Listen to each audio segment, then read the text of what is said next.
di depan jamaahnya besar gitu. Lu emang gimana mau masuk surga, lu masih nge-host dangdut. Wah diketawain sama semua. Saya tuh sakit hati gitu ya. Bagaimana Pak Haji ya? Saya sikapnya harus gimana menghadapin orang kayak gitu? Ya, pertanyaan bagus ya. Terima kasih dari Irfan. Ya, Hakim di Jatiwaringin ya. Ya. Itu ketika ngeliat Pak Haji gitu lagi, ya Allah nih kalau, ya Allah ini orang dikit lagi. Ya Allah. Enggak Pak Haji. Jadi kalau Roma Irama nggak ada ya soneta selesai. Masa muda, masa yang berapi-api, yang maunya menang sendiri. Ebit Gyadi juga ikut mau nyanyi. Walau salah tak peduli. Assalamualaikum warahmatullahi wabarakatuh. Yuk, take.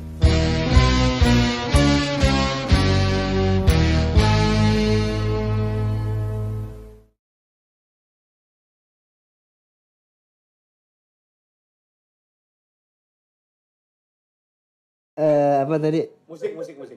Musik. Enggak ya? umum. Ya umum. Nah itu pun gini ya. Saya dulu belajar ilmu musik. Belajar noten balok. Oke, saya mau bikin lagu. Loh, saya maunya ke sana. Tapi menurut ilmu musik nggak boleh. Salah. Oke, bikin lagi. Saya punya ide begini. Tapi menurut ilmu musik salah. Alah, freketek lah ilmu musik. Saya buang ilmu musik. Saya nggak mau. Nah, sampai sekarang saya do re mi fa sol la si do tuh nggak paham. Nggak ngerti do re mi fa sol la si do tuh nggak paham, sama sekali nggak paham. Jadi umumnya lagu-lagu saya tuh salah. Secara teori musik. Secara teori musik.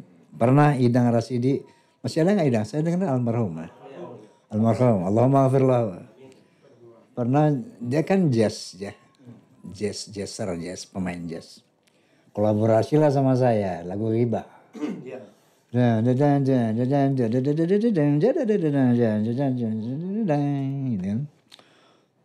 Gibah di Indosiar apa di RCTI waktu itu? Kalau nggak salah Indosiar.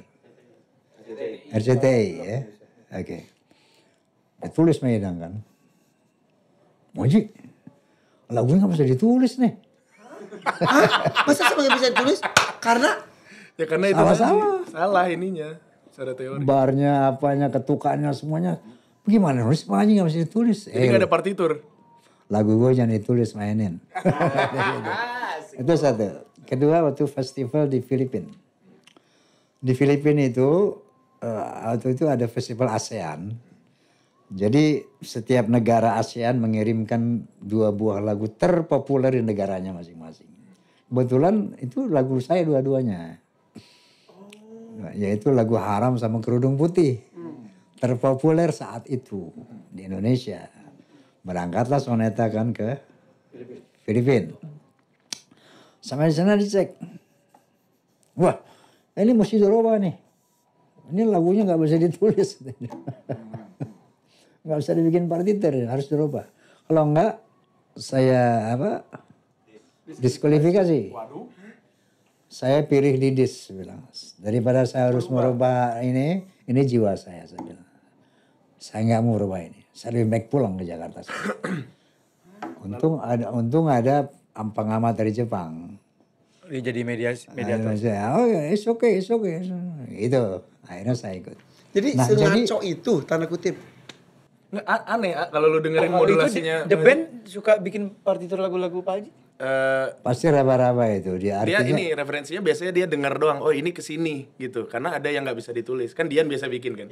Nah yang nggak bisa ditulis itu biasa dicatat di note sama dia. Ini begini didengerin. Jadi udah dihafal. Sengaco itu tanda kutip. Iya. Karena lagu udah jadi mereka udah juga hafal. Udah hafal. Oh. Jadi umumnya mungkin nggak semua, tapi umumnya tuh lagu saya salah, nggak berpegang kepada aturan ilmu musik. Nah kalau Anda tanya tadi apa musik Anda bla bla gimana? Ya kayak ada hubungannya sama rock, bahkan ada beberapa zatnya di Purple di sana. Oh kalau itu emang by design itu. Ketika saya kondisikan ketika terjadi gelombang rock melanda dunia, rock fever waktu itu kan. Ini kan kita orkes Melayu saat itu. orkes Melayu ini bakal tergiling nih. Waktu itu orang gila rock semuanya. Nah untuk tetap eksis nih musik, gue bikin revolusi tadi. Merevolusi orkes Melayu menjadi dangdut dengan memasukkan unsur-unsur rock. Makanya revolusi itu apa yang saya revolut? Misalnya beatnya, saya masukkan unsur kick, unsur drum, sama unsur lead gitar yang nggak ada di orkes Melayu. Ya.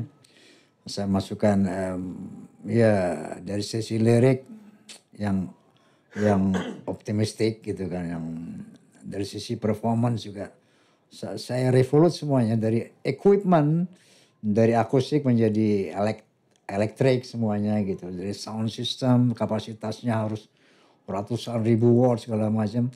Nah itulah jadi tujuannya untuk how to be equal dengan rock saat itu. Membaca pasar pada waktu itu. Enggak, karena kita musik dangdut kan ini dulu orkes Melayu itu sangat dimarginalkan, sangat dihinakan sebenarnya. Muncullah rasa ingin apa ya, terpanggil ingin membela dangdut. Dan rock waktu itu lagi jaya-jayanya di Indonesia. Iya, itulah namanya akhirnya orkes Melayu menjadi dangdut. Iya, The Purple ya. Iya, di Purple. Ya, tapi saya buat itu dengan tidak menghilangkan sense of dangdutnya. Oke, Pak Ji nih bisa terakhir mungkin. Enggak, jangan, gue masih mau nanya. Ya udah. Dari saya mungkin. Iya. Mau curhat Pak Ji. Iya, oke. Saya itu Mama Dede kalau mau curhat lu. curhat dong Pak. Jadi saya memutuskan jadi host dangdut itu bukan sebuah perjuangan sih, tapi dipandang sebelah mata sama orang-orang gitu. Sempat dulu, ini tiga-tiganya host KDI. KDI 1, 2, 3, 4, 5. 2015 itu. Nah, ketika saat itu saya memutuskan ditawarkan sama TPI saat itu jadi host KDI, itu saat itu saya ada beberapa acara lain, di yang lainnya ada infotainment, ada dan sebagainya, talk show. Pas saya memutuskan itu saya dijauhi sama host-host yang lain. Katanya Nora, host dangdut. Itu dulu. Terus yang kemudian udah saya nggak peduli orang lu bukan nggak ngasih makan kok, ini gue yang penting bener gitu. Nah selanjutnya saya ikut pengajian yang gue cerita, pengajian besar lah gitu, di depan jamaahnya besar gitu, lagi bercanda-bercanda bawain acara gitu. Terus lu emang gimana mau masuk surga, lu masih nge-host dangdut. Wah diketawain sama semua. Saya tuh sakit hati gitu, udah diam dulu. Pertemuan berikutnya orang yang sama ngomong hal yang sama juga. Kan ada penghafal Al-Quran kan, alhamdulillah saya juga kan host Hafiz Indonesia juga, betul. Terus pas itu, ini ada hostnya nih, host apa Hafiz, tapi ini Hafiznya, wah ini mah dangdut, masih dangdut, gitu-gitu. Sampai pengen ngomong gini, lu jangan ngomong dangdut, lu gak denger dangdutnya Rhoma Irama gitu istilahnya. Tapi saya cuma diem aja senyum. Oke, akhirnya saya menjauh aja udah, karena maksudnya kok pada sempit banget gitu. Memang gak dipungkiri kan dangdut itu memang ada yang seronok, ada yang isi lagunya juga macem-macem, gaya panggung dan lain sebagainya. Tapi kan banyak juga yang bagusnya juga dan berisi. Contohnya dari Pak Rhoma Irama. Bagaimana Pak Ji ya? Saya sikapnya harus gimana menghadapi orang kayak gitu? Ya, pertanyaan bagus ya. Terima kasih dari Irfan. Ya, Hakim di Jatiwaringin ya. Ya, terima kasih. Baik, akan langsung dijawab oleh Bapak Haji Rhoma Irama. Silakan. Pak Haji. Pertama kembali ke tadi bahwa hinaan itu sebetulnya berkah. Hinaan itu berkah. Itu pertama. Azab mungkin lu sering menghina kali. Karma. Yang kedua, ya innamal a'malu binniyat, bahwa kalau Anda merasakan begitu, betapa lagi saya gitu kan. Saya kan pelaku. Betapa lagi saya. Dulu saya di depan kelas waktu SD. Suruh nyanyi depan kelas. Mera dili pukari aja, mere ham ke sahare aja. Itu orang ketawa pertama. Lama-lama dia diam. Asik gitu. Artinya begini. Begitu kita dihina, saya katakan, misalnya saya waktu itu, saya tunjukkan bahwa ini lagu saya akan mampu menyentuh Anda. Ini lagu saya akan mampu membuat Anda senang. Ini lagu saya akan mampu Anda happy. muncullah perjuangan tadi. Kalau dari sisi saya ya. Nah, sehingga begitu untuk mencapai itu bagaimana? Kita lakukanlah inovasi-inovasi bagaimana supaya lagu ini, orkes Melayu ini tidak lagi dimarginalkan. Apa sih yang membuat orang menganggap kita kampungannya apa? Kita telitilah satu-satu. Oh, faktor ini, oke kita rubah, faktor ini kita rubah, kita perbaiki semuanya. Ya, nah akhirnya setelah kita perbaiki, kita yakin bahwa saya nyanyi, insya Allah kamu senang. Saya nyanyi, insya Allah kamu terhibur. Saya nyanyi, insya Allah bahkan kamu akan terinspirasi. Nah itu satu effort untuk bagaimana mengangkat sesuatu menjadi ke tingkat yang lebih baik. Nah kalau kita kan pelaku, saya tadi pelaku. Kalau Anda misalnya bukan pelaku, itu tadi kiatnya itu yang tadi. Ayuhibbu ahadakum ayakula lahma akhihi maitan fakirihtumu. Berbahagialah Anda kalau mendapatkan itu dosa Anda berangkat. Diambil media kayak gitu. Ya karena kita kan kayak misal Dangdut Academy mengangkat orang-orang dari bukan apa-apa jadi sesuatu. Ya mereka ngeliat hal itu. Misal Bintang Pantura aja yang goyangnya gimana-gimana kan kita dia arahkan sampai akhirnya sekarang Bintang Pantura berkelas. Karena proses bertahun-tahun kita poles lagi kayak gitu. Saya di panggung DA dari 2014, saya sama Irfan ya, Air Gilang masuk di tengah gitu ya. Terutama saya sama Irfan. Itu kan kita berhadapan ya sama mereka-mereka orang-orang televisi ya. Ya mohon maaf ya, maksudnya terbatas pengetahuannya, apa segala macamnya. Jadi kita walaupun gak diminta secara langsung kita ngejagain di atas panggung. Saya sama Irfan tuh udah main kedip-kedipan tuh udah paham. Kalau ada error-error, set buru-buru lempengin lagi, set buru-buru lempengin lagi. Itu tanpa kita janjian udah paham. Karena memang kita tahu kan jualan DA, Lida, biarkan deh Bintang Pantura juga jualannya dirubah stigma kan jadi rapi. Apalagi Indosiar mengepas itu jadi mewah.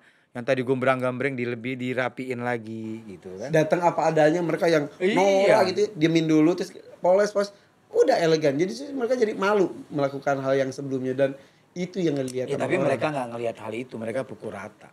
Lu juga pernah itu juga kan? MC Dangdut. Nah, lu pernah digituin kan? Lu pernah digituin. Siapa? Oh, MC juga MC Dangdut gitu. Di grup waktu itu ada satu grup lah. Terus wartawan senior salah satunya dia menyebut dirinya wartawan senior. Bilang gini, ini acara lembaga sensor film semuanya dari Indosiar, dangdut semua. Yang oke, ada sebutan itu, ada kalimat itu. Yang oke cuman hostnya Boy William sama Prilly. Akhirnya saya menjawab waktu itu, mohon maaf Pak gitu. Saya juga pernah nge-MC acara lain. Saya juga bisa bernyanyi, bahkan impersonate. Lalu kemudian Irfan pun juga sama. Kami juga pelaku industri film gitu kan. Memang tidak dijawab saat itu oleh dia. Cuman maksudnya berarti stigma yang tadi Bang Ramzi bilang tentang dangdut tuh masih berjalan sampai dengan sekarang. Wartawan senior. Jadi kan perlu ditanyakan kredibilitasnya sebagai wartawan sebetulnya. Kalau saya sih lihat faktor lain. Faktor lain ini nggak bisa dipungkirin. Apalagi setelah di A1 seterusnya segala macam. Terus apalagi kehajar Covid loh ya. Mohon maaf banget tanpa mengurangi rasa hormat. Yang masih berjaya, yang masih bertahan, nggak bisa dipungkirin, dangdut. Itu nggak bisa dipungkirin. Barometernya acara-acara TV, musik pagi yang tadinya dia menampilkan musik-musik pop, itu hilang, habis semua. Jadi akhirnya memang faktanya memang dangdut itu. Ini sekarang yang baru pada lahir tuh baru meletek, akhirnya sekarang jadi kaya raya apa segala macam, itu dari dangdut semua. Itu fakta. Tapi akhirnya abang-abang saya ini juga ngasih tahu ini Pak Haji. Kan jika ada orang yang bilang tadi seperti Irfan bilang, gimana mau masuk surga kalau masih dangdut gitu kan. Justru kan karena manusia ini majemuk kan beda-beda. Jadi cara menyentuhnya pun berbeda-beda. Makanya kenapa ada ustadz yang berada di orang-orang kumuh atau anak-anak pang, ada yang mereka berpakaian selayaknya yang kita lihat di TV selama ini, ada yang seperti Pak Haji menyentuh melalui nada. Jadi saya pun juga jujur menyanyikan lagu Keramat itu bisa menitikkan air mata, karena kan memang kalimatnya bukannya gunung tempat kau meminta, bukan pula dukun tempat kau menghibah, itu tuh ada orang-orang yang mungkin males dengar ceramah tapi suka dengar musik, akhirnya mendapatkan hidayah dari situ. Kan kita nggak pernah tahu, makanya tadi innama a'malu binniyat. Itu antum.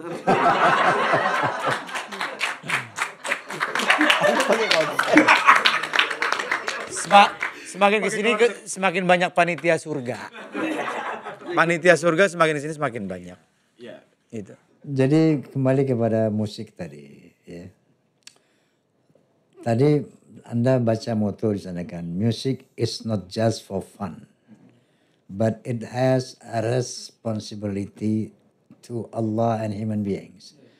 Musik itu bukan sekedar alat hiburan, tapi dia ada pertanggungjawaban kepada Allah dan kepada manusia. Kenapa? The power of music can change character human beings. Bahwa musik itu bisa merubah karakter orang. Ternyata. Ya. Orang baik bisa nggak benar, orang benar bisa nggak baik. The power of music seperti itu. Bahkan pernah musik itu pun sendiri punya power untuk menyembuhkan penyakit. Ingat waktu ada mahasiswi kena penyakit kanker, dia sembuh karena mendengar lagu, ya, mendengar lagu. Ada testimoni seperti itu. Waktu saya konfirmasi ke dokter, dokter bilang ya, lagu yang disenangi orang itu bisa menyembuhkan. Nah, artinya musik itu sebetulnya powerful untuk menghibur orang, ya, untuk membawa orang kepada hal yang positif. Nah, sekarang oleh karena itu kita semua, entah senimannya, entah presenternya, itu kita punya saham, punya apa di apa yang kita kerjakan ini. Nah, kita punya tanggung jawab yang sama. Makanya acuannya begini. Wa ta'awanu 'alal birri wat taqwa wa la ta'awanu 'alal itsmi wal 'udwan. Bekerja samalah dalam hal-hal yang baik dan takwa. Dan jangan bekerja sama dalam hal-hal yang buruk dan permusuhan. Jadi kita tim untuk menjadikan musik dangdut ini sesuatu yang manfaat, ya. Minimal menghibur bukan merusak. Nah, dan subhanallah ta'adud bin ni'mah, dalam hal ini Indosiar, Anda telah melakukan itu. Ya, semua, dan Anda sadar atau tidak sadar itu Anda Indosiar, Anda telah melakukan hal itu, mengupgrade musik dangdut dari yang A menjadi B menjadi sebagainya. Dan saya rasa saya melihat itu cukup berhasil sih saya rasa. Sangat berhasil, sangat berhasil. Ya apalagi musiknya isinya juga dari Pak Haji, isinya Al-Quran yang ada. Kalau dari cerita masa lalu, sekarang masa depan jadi beneran long lasting juga, betul ya? Iya kan kalau orang kan kalau dengar penjelasan Pak Haji, kalau misalnya dia pemikirannya nggak luas, itu kan bisa dibantah sama orang-orang seperti itu. Orang sakit dengerin musik lama-lama bisa sembuh. Buat mereka-mereka yang menjadi panitia surga dibantah itu. Astagfirullahaladzim, zikir dong. Begini, begitu dong. Nah, kan kita katakan itu salah satu. Bukan berarti akhirnya menghilangkan dia berdoa, dia berzikir. Itu wajib. Ini kan salah satu alternatif. Cara lain di luar itu semua. Tapi kalau sama panitia surga tuh bisa dihajar lagi kalimat itu tuh. Iya panitia surga. Ya. Makanya tadi gue lurusin, apalagi musiknya gitu. Itu tugas kita. Nah itu ya. Lu mau nanya apa tadi? Ini ada gorengan atau apa? Oke, Pak Haji, nanti. Tadi kan di luar kita udah makan. Oke, Pak Haji. Udah banyak mengenai kurang lebih kita di Indonesia juga sudah tahu lah perjuangan, perjalanan sampai hasil dari sosok seorang Rhoma Irama di Belantika Musik Dangdut Indonesia. Nah kita mau agak minggir sedikit nih ke masalah kehidupan pribadi ini. Nah mudah-mudahan kita banyak, mudah-mudahan di podcast ini teman-teman di luar sana akhirnya mengetahui. Oh begitu gitu kan. Sementara kan Pak Haji kan prinsipnya nggak banyak ngomong. Terserah orang mau ngomong apa aja. Itu kan gue nggak pusing, terserah udah gitu ya. Yang penting apa yang gue jalanin bener gitu. Nah kita pengen di waktu ini gitu sedikit banyak Pak Haji bisa berbicara gitu. Ada apa pemikiran terus sama mereka-mereka yang memang salah menafsirkan Terutama ya era sekarang memang lagi mereka berpesta pora ya. Menafsirkan lo agama Antono isunya banyak apa segala macam itu. Nah, apa bukan? Nah, apa yang membuat apa yang Pak Haji bisa jelaskan kepada kita tentang pemikiran putra Pak Haji banyak. Kebetulan juga mendapatkan nggak ada yang kebetulan, memang Allah menitipkan istri Pak Haji juga lebih dari satu. Apa yang membuat Pak Haji menjalankan ini semua tapi tenang gitu? Lu pengen ya?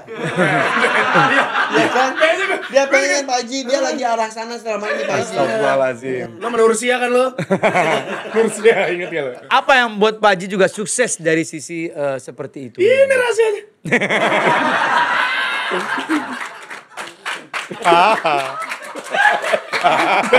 Iya. Oh iya. Vitalitas pria lo itu. Minum ini. Apa niat baiknya Pak Haji? Apa motivasi niat baiknya? Karena saya yakin semua pasti ada niat baik dari yang Pak Haji lakukan itu. Oke, Ramzi, bahwa Al-Quran adalah satu kitab yang holistik, komprehensif. Allah SWT sudah berfirman, Al-yawma akmaltu lakum dinakum. Hari ini aku sempurnakan agamamu. Ma faratna fil kitabi min syai'. Enggak ada yang aku tinggalkan dalam Al-Quran ini. Berbagai aspek kehidupan ada bimbingannya. Nah, sampai seorang sosiolog berkebangsaan Amerika, Profesor Dr. Arnold Toynbee, insya Allah saya pernah baca, beliau berkomentar setelah baca Quran, dia bilang apa? Islam is not only a religion, but it's also a way of life and a whole civilization. Ternyata Islam bukan sekedar agama, tapi way of life, bimbingan hidup, and a whole civilization, dan sebuah peradaban yang lengkap. Nah, menjawab pertanyaan Ramzi, ya, kita tahu kan arahnya kemana tadi. Jadi di dalam Quran yang begitu sempurna, ya, Quran itu mengadop fitrah manusia. Semua kebutuhan manusia diadopsi oleh Quran. Kawin, nikah diatur. Realitas orang berumah tangga kadang-kadang bubar, bercerai gitu kan ya. Diatur bagaimana perceraian itu. Ada caranya.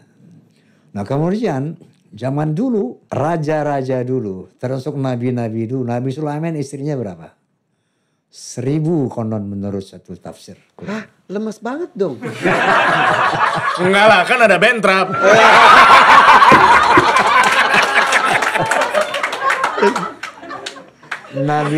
Nabi Daud alaihissalam. Besok kita diundang lagi nih. Puas klien. Nabi Daud alaihissalam konon menurut satu tafsir 100. Raja Kaisar Ming itu konon 3000 konon, ya. Raja-raja Jawa aja deh, ya. Nggak ada yang 100-200-an. Selir. Ya? Ada selir. Selir, artinya perempuannya Iya. ratusan, bukan 1-2. Nah begitu turun Islam, diatur, diangkat derajat wanita tuh. Diangkat derajat wanita. Fankihu ma tabalakum minan nisa masna wa thulatha wa ruba'. Nikahilah perempuan yang kamu suka, mau 2, mau 3, mau 4. Dalam konteks ini dari unlimited dibatasi. Dari tidak terbatas menjadi terbatas. 4. Itu pun wa in khiftum alla ta'adilu fawahidatan. Itu pun kalau kamu takut tidak bisa berlaku adil, satu saja. Ini yang bernafsu banget sama apa sih? Iya. Lu yang nanya. Gua dulu yang nanya. Nah, gua baru, lu mah udah lama. Sabar gue. Enggak mungkin. Jadi kayak gitu orang. Ya, jadi semua itu Masya Allah di dalam Islam diatur. Jadi bukan sewenang-wenang kita seenaknya mau kawin lagi. Wa in khiftum ala ta'dilu. Kalau kamu takut nggak bisa adil, takut aja satu aja. Apa itu adil? Dzalika adna ala ta'ulu. Adil itu adalah tidak menganiaya perasaan perempuan. Jadi Masya Allah, kalau ada orang berpoligami misalnya ya, lebih dari satu, dia sukses. Itu prestasi, bukan aib. Prestasi. Ketimbang orang bininya satu, tapi melacur di mana-mana. Nah itu aib. Kok gue? Saya memfasilitasi Pak Haji.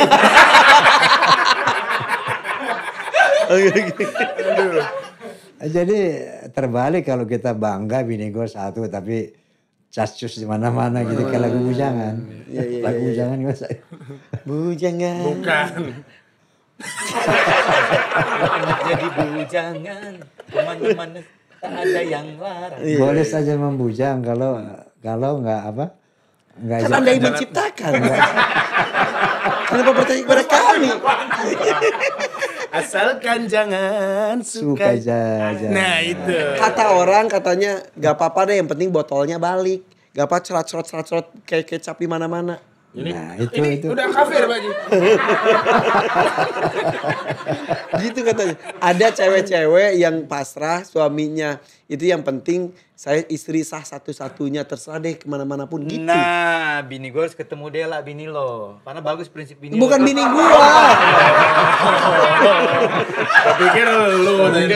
Bukan. Masa lo tadi jago banget gitu. Irfan mau poliandri Pak Haji gimana dong? Mendingan poli pantai. Suaminya banyak dong.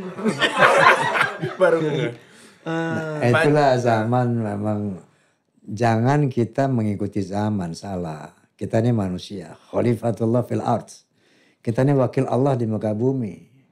Jangan kita ikutin zaman, itu zaman yang harus ikutin kita. Zaman harus ikuti aturan Allah, Sang Maha Pencipta.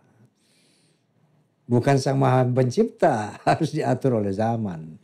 Ini saya rasa seperti itu, Allah alam. Tapi nggak wajib kan kita punya istri lebih dari satu tuh. Waduh, Dibolehkan. Waduh, Nggak, nggak menyimak ini. Bukan. Karena ada orang yang merasa gini, baru satu. Kayak aneh dong gitu. Siapa antum? Ade. Siapa? Ade gitu, ade. Sebut nama dong. Gitu ada yang sampai gitu. Jadi bangga banget. Padahal dia juga sembunyi-sembunyi menyakiti yang istri yang lainnya gitu. Ade. Ini masuk gibah nggak Pak Haji? Kan gak nyebut nama. Oh iya. Artinya kesimpulannya bahwa Al-Quran sebagai imam, sebagai guidance, itu memberikan satu solusi, satu arahan bagaimana kita menjalani kehidupan ini dalam berbagai aspek termasuk berkeluarga dari berumah tangga. Semuanya Masya Allah artinya sesuai dengan ya, kemampuan kita, kapasitas kita. Jangan melanggar rambu-rambu seperti itu. Jadi yang mau ditanyain adalah Pak Haji punya guru spiritual gitu nggak Pak Haji sampai dengan sekarang? Maksudnya dengan kondisi Pak Haji sebagai manusia kan pasti adalah ingin nanya. Paling teman cerita ya. Teman cerita gitu Pak Haji. Semua ulama guru saya. Guru saya itu semua ulama. Jadi saya suka bertanya kepada ulama, berdialog, berdiskusi dengan ulama. Dengan habaib. Ya. Tapi guru spiritual itu kadang-kadang dinotabenakan dengan dukun. Iya. Guru spiritual dukun. Padahal bukan kan ya? Pak Haji, ini pertanyaan terakhir dari saya. Saya sebenarnya berat untuk menanyakan hal ini. Tapi karena memang saya sangat mengidolakan sebagai ayah, sebagai musisi yang sangat luar biasa. Terus alhamdulillah sudah menjadi partner kerja kita di panggung gitu. Mudah-mudahan Pak Haji bisa menjelaskan dan kita bisa mengambil hikmah. Karena pertanyaan saya ini sebenarnya berlaku untuk semuanya. Saya mengambil kalimat kullu nafsin zaikatul maut. Semua yang bernyawa suatu saat akan mati, akan meninggal. Pertanyaannya, Kita doakan Pak Haji panjang umur, sehat terus, bisa terus berkarya. Tapi dari kalimat itu suatu saat kita akan meninggalkan ini untuk selama-lamanya. Nah, berbicara sosok Pak Haji yang sangat luar biasa. Allahumma sholli Jadi ala Muhammad. legendaris yang besar baik di Indonesia maupun di dunia itu. Nah, apa nanti kita mesti apa Pak Haji? Wan. Pertanyaannya nanti kita mesti apa? Pertanyaan nanti kita kerja sama siapa untuk meneruskan ini semua? Di luar yang pergi siapa duluan? Soneta satu demi satu sudah pergi. Satu-satunya harapan dari dunia musik dangdut kali ini masih ada di pundak Pak Haji. Apakah Pak Haji sudah mempersiapkan regenerasi? Oh gitu maksudnya gitu. Ya Nanti maksudnya. kita sama siapa maksudnya regenerasi. Ya paling tidak bagaimana caranya nanti untuk apa karena kita udah nggak bisa bertemu entah siapa dulu lah gitu ya. Tapi paling tidak apa yang Pak Haji disiapkan ini semua. Oke. Ada hal-hal yang bisa ditatar tularkan. Ada hal-hal yang bisa diwariskan. Dan ternyata ada juga hal-hal yang tidak bisa ditatar tularkan, tidak bisa diwariskan. Itu saya sadari ketika begini. Misalnya Vicky, dia penyanyi. Ridho, penyanyi. Tanya sama saya, Pak, bagaimana menyanyi, berdakwah sambil menyanyi, dakwah musik gimana sih? Gitu kan. Banyak pertanyaan lain. Pertanyaan-pertanyaan lain bisa saya jawab. Misalnya bagaimana teknik vokal, bagaimana menjaga vokal. Misalnya. Tapi ketika pertanyaan masuk kepada bagaimana dakwah dalam musik, saya bilang ini non-akademik. Tidak bisa ditatar tularkan. Tidak bisa diwariskan.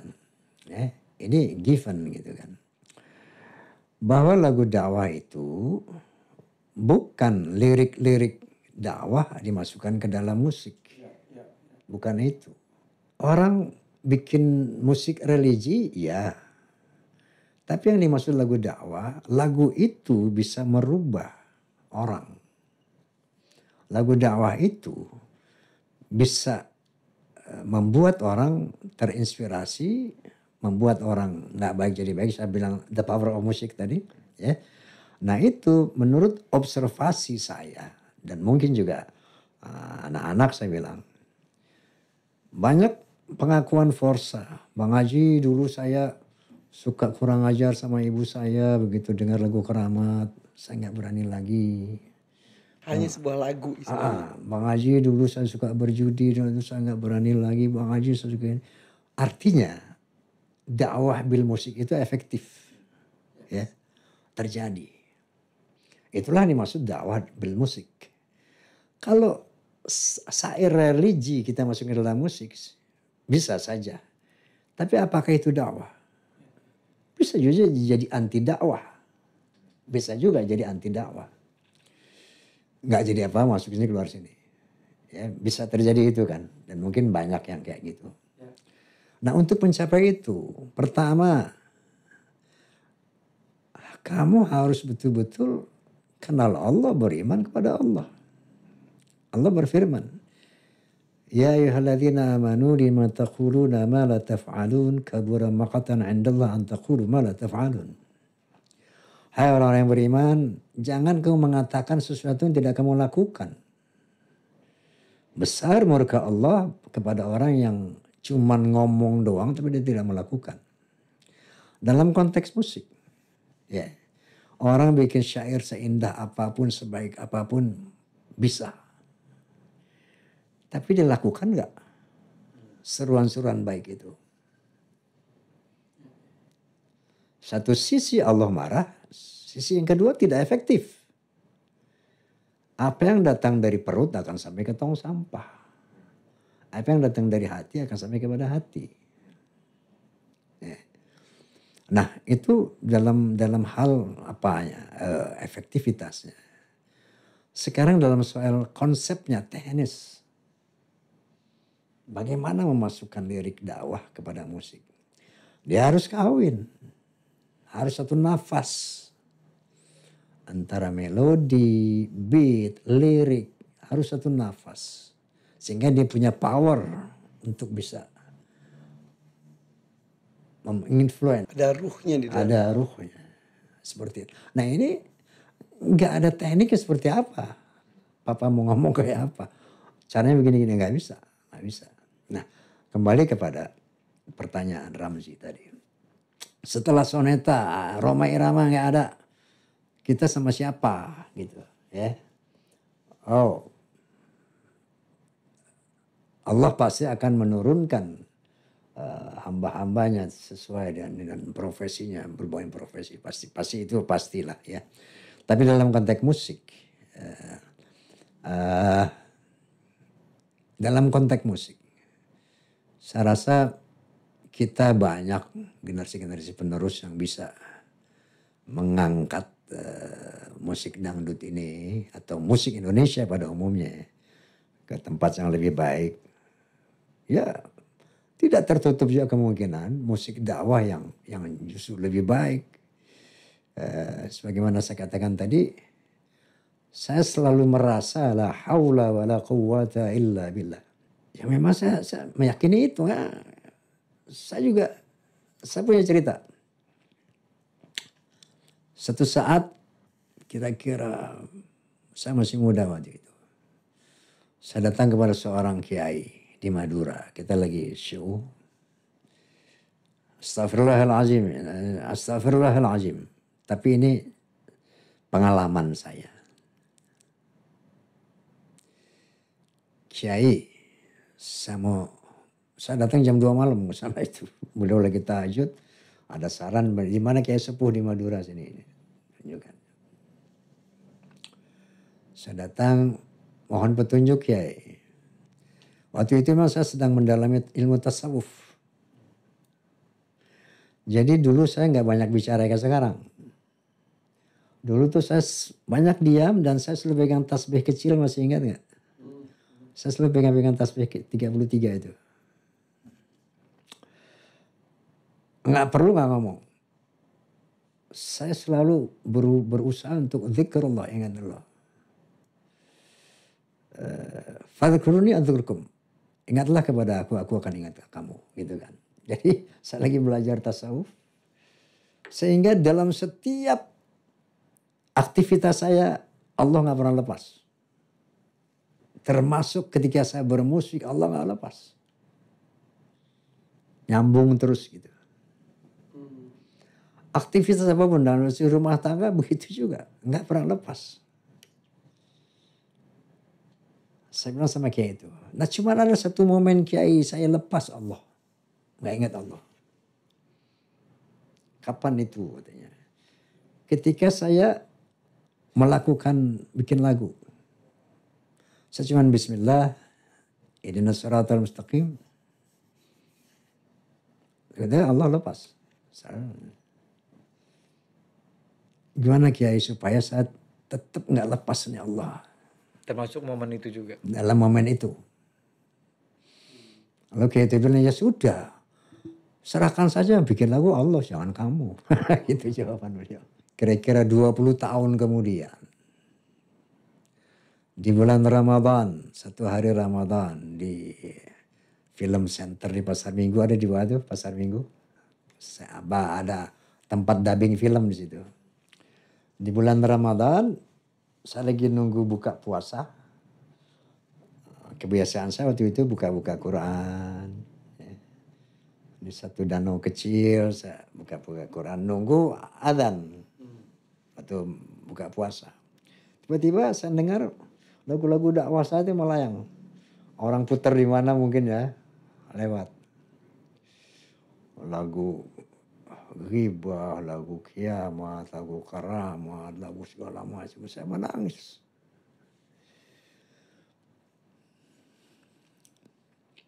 Saya bilang,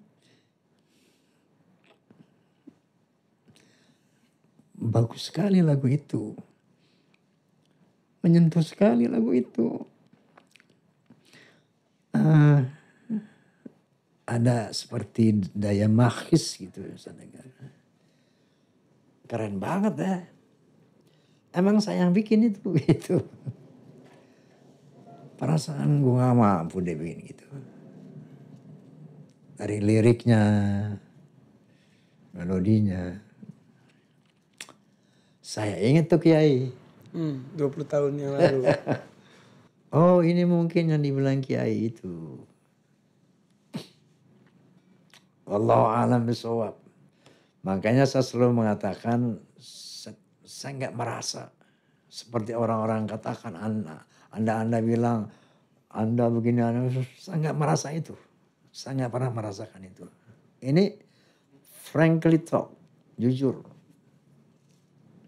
Saya nggak pernah merasa sebagai musisi lebih dari yang lain. Saya nggak merasa, ya ini kosong aja gitu. Apa yang saya miliki, yang saya sadar banget sepenuh dari Allah. Nah jadi kembali kepada pertanyaan Ramji tadi. Ya memang Roma is soneta, soneta is Roma. Tidak ada Roma, tidak ada soneta. Jadi dengan itu soneta tidak... Soneta selesai. Karena soneta itu adalah punya Roma. Tidak bisa tanpa Roma satu grup menamakan diri soneta atau nggak bisa. Tidak boleh. Bahwa formasi pertama bukan pendiri soneta.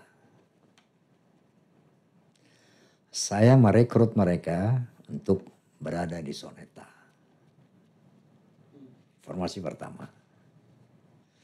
Jadi kalau soneta Roma Irama nggak ada ya soneta selesai. Tidak boleh ada grup yang bernama soneta di luar Roma Irama. Nah barangkali saya berharap Ridho Roma dengan sonetu. Makanya saya persiapan saya itu dulu sonetu soneta kedua. Itu. Sonetu. Soneta 2. Nah saya berharap tentunya Ridho ya dia bisa melanjutkan apa kalau inti bilang kalau soneta nggak ada kita sama siapa? Ya yang bisa saya katakan sekarang ya insya Allah Ridho bisa melanjutkan itu. Barangkali nanti next dia lebih matang dalam bermusik, dalam mendalami agama kayak gitu kira-kira. Oh ya, karena ya itu yang selalu bahasan awal tadi bahwa tidak sekedar musik dangdut, makanya ketika orang menghina dangdut kita berasa geram. Dangdut yang mana? Ada dangdut yang berisi, dangdut yang penuh dengan ruh keagamaan gitu. Jadi ya kekhawatiran ketika tidak ada lagi ya gimana dong gitu maksudnya. Ya dangdut kan udah jadi mau gak mau kan udah jadi keseharian banyak orang gitu. Itu pertanyaan udah lama ngomong sendiri itu ketika ngeliat Pak Haji gitu lagi. Ya Allah nih kalau ya Allah ini orang dikit lagi. Ya Allah.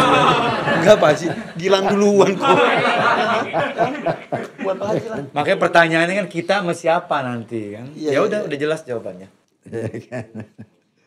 Masya Allah, Masya Allah. Gilang. Ya Pak Haji. Nah pertanyaan kedua buat Anda nih. Anda udah punya anak kan? Belum Haji. Oh belum? Belum. Pernah pertama tapi gagal. Oh. Tapi kayaknya ini momen yang pas. Adis lagi hamil 4 bulan. Beneran lu? Serius loh. Beneran lu Lan? Beneran? Gimana? Beneran? Alhamdulillah beneran. Bener. Jangan di Tapi jangan direkod sama siapa? Beneran. Gue tuh mau ngasih tahu tapi momennya apa gitu ke kalian tuh. Jadi ya Gila tuh pernah punya anak umur 5 bulan tapi keluar. Kan bermasalah. Namanya itu pernah. terus udah itu berkali-kali berusaha tapi ada hambatan terus. Ini udah hamil Iya, udah mau masuk Gilang 4 jaga bulan. lu jangan kemana-mana sih. Iya. Jaga banget. 4 bulan. 4 bulan. Kamu udah tahu? Kemarin gue tahu. Enggak beneran maksudnya di minggu-minggu awal tuh. Minggu awal. Gue tuh nyimpen gitu tuh. Ini Pak Haji nih jangan-jangan nih ini nih bahaya nih. Ini bahaya nih. Intinya pertanyaan Pak Haji sebetulnya mau kemana? Enggak, kayaknya Pak Haji tahu ini enggak, kayaknya lu tuh ada anak lah gitu. Pak Haji. Besok nomor keluar berapa Pak Haji? Iya kan gua nggak tahu. Astagfirullah. Itu Pak Haji arahnya tiba-tiba pertanyaan nanya mau gitu? kemana? Ya nggak tahu ya ke situ aja. Bro, kan bener kan? Akhirnya keluar. Iya, judi tet. Kenapa ada tetnya Pak Haji itu? Judi. Ini lagi ngebahas. Oke, sorry Pak Haji. Maaf. Udah periksa? Beneran lah. Udah Cowok-cowok. periksa. 34 cowok. Muhammad. Aku juga lagi hamil. Iya tapi beneran lah. Bener. Bisa juga alhamdulillah. Bentrap.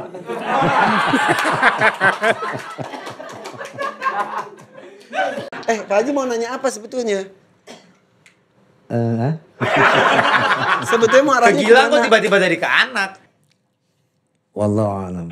Wallahu alam. Tuh kan itu tanpa sana. Wallahu alam. Itu masa ya begitu aja tadi. Tapi saya tangkap sinyal itu Pak Haji. Jadi Haha, tadi lagi ngomong kita lagi khawatir. Pak Haji gak ada soneta kemana? Tiba-tiba ada cabang bayi. Jangan-jangan bener nanti bener. Tapi itu pertanyaan yang agak sedikit kita hindarkan. Iya. Nanya ke Gilang mengenai anak itu. Iya. betul. Saya spontan aja. Nggak direncanakan itu. Oke. Jadi barangkali Lu kan gak nanya kan Pak Haji emang lu mancing dong? Enggak, emang cuma gitu udah doang. selesai. Ada sesuatu yang tidak bisa dijelaskan. Itulah rahasia dan misteri ilahi. Bener Pak Haji ya? Itu. Kalau gitu kita simpulkan ya. Bahwa yang pertama tadi masalah menghina gitu kan. Memang yang pertama tadi kan bahwa berbahagialah orang dihina.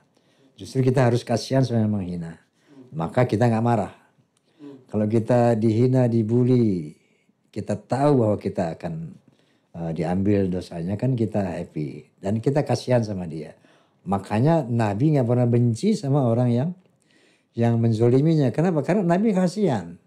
Kamu yang akan susah dengan perbuatan zolimmu gitu. Makanya Nabi kasihan bukan saya menahan diri, bukan. Karena beliau selalu mengerti bahwa itu akan merugikan dirinya. Dan Nabi adalah orang humanity-nya sangat tinggi, paling tinggi di dunia. Oke, itu satu poin. Yang kedua soal penyanyi, kenapa nggak penyanyi gitu ya? Memang ada di samping ada penyanyi yang jauh suaranya lebih jelek dari Gilang, tapi dia mencucung top. Inisial. Nah, Cerita. Ini cerita doang. iya ada, artinya bisa artinya. Artinya di samping kemampuan kita ada unsur luck. Nah, dari unsur luck itu bukan Allah tidak mengizinkan Anda. Wa asa an takrahu syai'an wa khairul lakum. Sangat boleh jadi yang kita tidak sukai itu justru buat kebaikan buat kita.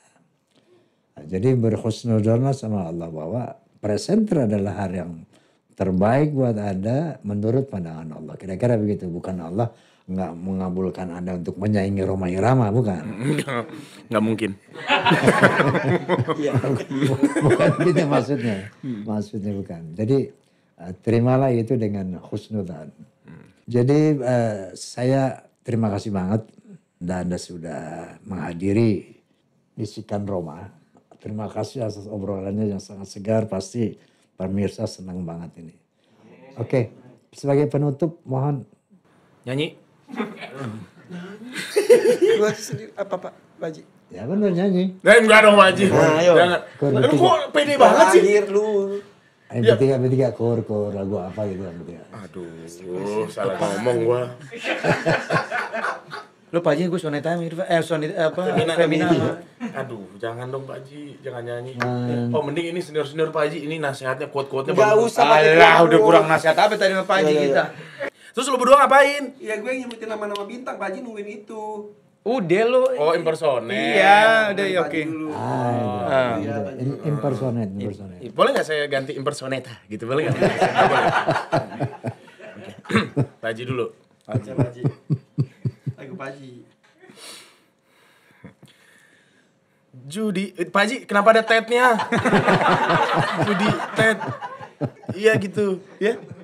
Judi tet. Nah, itu pasti ada maknanya, Pak Haji. Itu konotasi artinya stressingnya di situ. Oh, iya iya. Perhatian judi, jangan judi maksudnya. Jangan judi maksudnya, stressingnya di situ. Baik, terima kasih Pak Haji. Ayo dong. Ini tinggal nunggu dulu nih. Ya udah deh.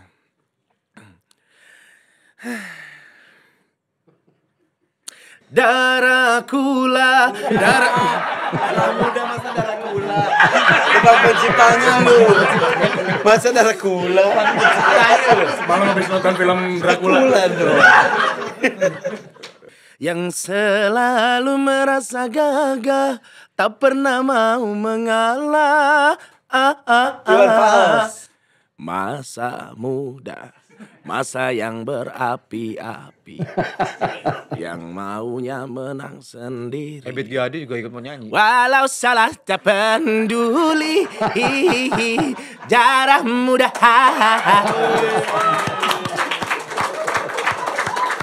Belum selesai. Rian Demasif. Dia. Biasanya para remaja berpikirnya sekali saja tanpa menghiraukan akibatnya. Nasar nggak diundang nyanyi. Wahai kawan para remaja, waspadalah dalam melangkah Arman Maulana. agar tidak menyesal akhirnya. Udah Bang Ji. Udah Bang Ji. Terakhir Vildan. Darah muda. Oke, terima kasih. Terima kasih, Pak Haji. Terima kasih, Pak Haji. Terima kasih. Warahmatullahi wabarakatuh. Terima kasih. Assalamualaikum warahmatullahi wabarakatuh.